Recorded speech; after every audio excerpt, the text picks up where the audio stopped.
Merci de votre fidélité renouvelée, amis auditeurs d'e-radio, la radio d'ici et d'ailleurs. Bienvenue dans votre rubrique Le Sénégal dans l'histoire, présentée par Migui Maram Ndiaye.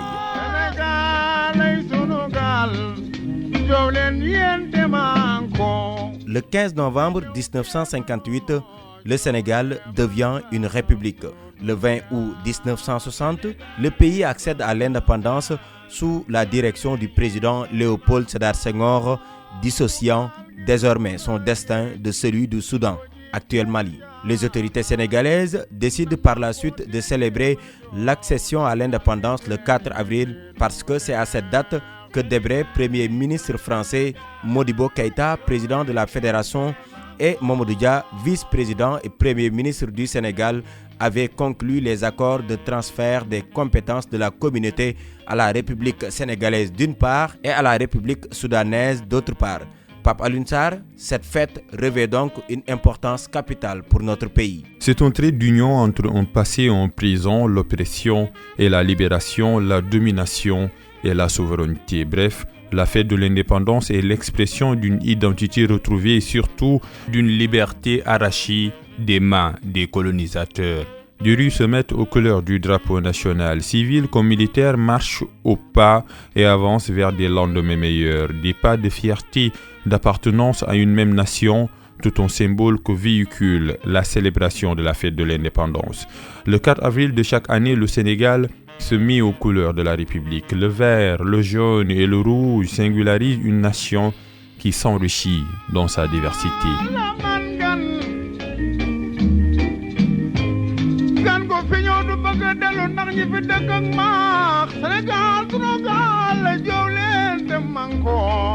Jour d'anniversaire qui célèbre la naissance d'une nation, celle de notre pays qui porterait poétiquement le nom de Sunugal, qui signifie notre pirogue. Une pirogue qui s'est déchaînée contre vents et marées pour se libérer des chaînes de l'oppression.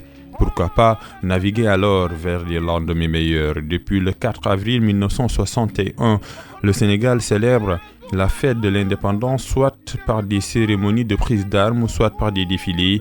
Une fête qui rassemble alors et surtout offre à l'opinion internationale l'image d'une nation soudée et réunie autour de l'essentiel, un événement qui occupe une place singulière dans les mémoires nationales et surtout internationales. Le 4 avril prochain, le Sénégal va se sacrifier à la tâche. 60e année de libération pour une république qui cherche des voies et moyens pour exorciser les démons de la division et se mettre sur la voie de l'émergence économique au profit de tous.